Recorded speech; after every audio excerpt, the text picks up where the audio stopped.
দুরুদ অত্যন্ত পাওয়ারফুল জিনিস। দুরুদ অত্যন্ত পাওয়ারফুল, অত্যন্ত গুরুত্বপূর্ণ, অত্যন্ত ইম্পর্ট্যান্ট একটি জিকির। কোন জিকির করলে, কোন দুরুদ পড়লে আপনার রিজিকের ব্যবস্থা মিটে যাবে, কখন দুরুদ পড়লে আপনার কোনো টেনশন হবে না, কতবার দুরুদ পড়লে আপনার নেকির পাল্লা ভারী হবে, নবী মোহাম্মদ সাল্লাল্লাহু আলাইহি সাল্লামের সুপারিশ পাবেন, নবী সাল্লাল্লাহু আলাইহি সাল্লামের হাদিসগুলো মেনে চলা আপনার জন্য সহজ হবে। এগুলো জানা উচিত আমাদের অ্যাজ এ মুসলিম। এই বিষয়গুলো আমাদের হৃদয়ে ধারণ করা উচিত। আমরা টেনশন করি, সবাই দুশ্চিন্তা করি। এই দুশ্চিন্তা চলে যাবে কিসের মাধ্যমে? দুরুদের মাধ্যমে। আমরা যখন দুরুদ পাঠ করব বেশি থেকে বেশি পরিমাণ, তখন আমাদের টেনশন হবে না, দুশ্চিন্তা হবে না। আমাদের যে গুনাহগুলো আমরা করছি, গুনাহ করিনি এমন কোনো মানুষ আছে? নাই, সব মানুষ গুনাহ করছে।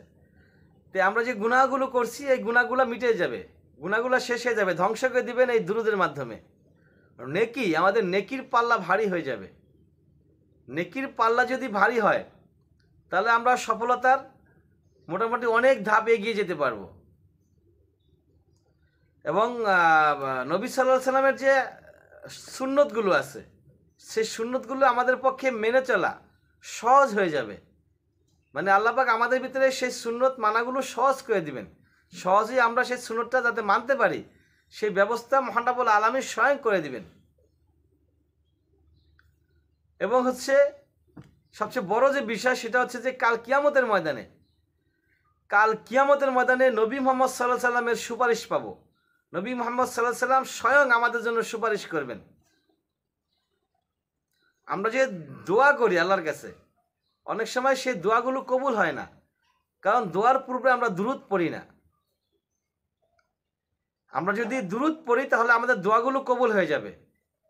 আর দোয়ার মাঝখানে, দোয়ার মধ্যে হাত উঠে যখন আমরা দোয়া করি, তখন যদি শুধু দুরুদ পাঠ করি, কোনো দোয়া করলাম না, শুধু দুরুদ পড়লাম, কোনো দোয়া নাই হাতে, আমরা যখন আল্লাহকে চাইতে থাকলাম, শুধু দুরুদ, আল্লাহুম্মা সাল্লি আলা মুহাম্মদ ওয়া আলা আলি মুহাম্মদ, শুধু দুরুদ পড়লাম, তাতেই করে আল্লাহ পাক আমার মনের সকল চাহিদা পূরণ করে দিবেন।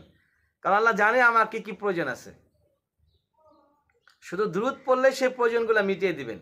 কে বলছেন? আল্লাহ নবী বলছেন। এখন প্রশ্ন হচ্ছে, কোন দুরুদ পড়ব, কতবার পড়ব, কখন পড়ব? তো দুরুদ পড়ব আমরা চেষ্টা করব, সর্বদা চেষ্টা করব দুরুদে ইব্রাহিম পড়ার জন্য। এটা হচ্ছে সর্বোত্তম দুরুদ। আল্লাহুম্মা সাল্লি আলা মুহাম্মদ ওয়া আলা আলি মুহাম্মদ কামা সাল্লাইতা আলা ইব্রাহিম ওয়া আলা আলি ইব্রাহিম ইন্নাকা হামিদুম মাজিদ।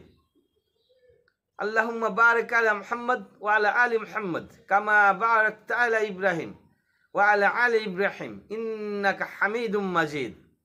এই দুরুদটা পড়ার চেষ্টা করব। এটা হচ্ছে সর্বোত্তম দুরুদ। আরও অনেক দুরুদ আছে, আপনি চাইলে অন্য দুরুদও পড়তে পারেন, তবে আমি বলবো এটাই পড়ার জন্য। কারণ যেহেতু এটা সর্বোত্তম, এটা আমরা সবাই জানি। নামাজ যেহেতু পড়ি, নামাজের ভিতরে এই দুরুদটা লাগে, তার মানে এই দুরুদটা আমরা সবাই জানি। তো যেহেতু এই দুরুদ আমরা সবাই জানি, অন্য দুরুদ কেন পড়ব? আর যারা আমরা জানি না, ছোট বাচ্চারা আছি, এখনো শিখি নাই, তারা সাল্লাল্লাহু আলাইহি সাল্লাম, সবচেয়ে ছোট দুরুদ সাল্লাল্লাহু আলাইহি সাল্লাম, এটা একটা দুরুদ। আমরা এই দুরুদটা পাঠ করার চেষ্টা করব, সাল্লাল্লাহু আলাইহি সাল্লাম। কখন পাঠ করব? পাঠ করব বিশেষত নামাজ, 5 ওয়াক্ত নামাজের পরে অবশ্যই পাঠ করব। এবং 5 ওয়াক্ত নামাজ ব্যতীত অন্যান্য সময়, যেই সময়গুলোতে আমরা অবসর আছি, আমাদের কাজ নাই, বেকার আছি, সেইটা সময়গুলোতে পড়ব। এবং অবশ্যই ঘুমানোর পূর্বে জিকির করতে করতে দুরুদ পাঠ করতে করতে ঘুমিয়ে যাব।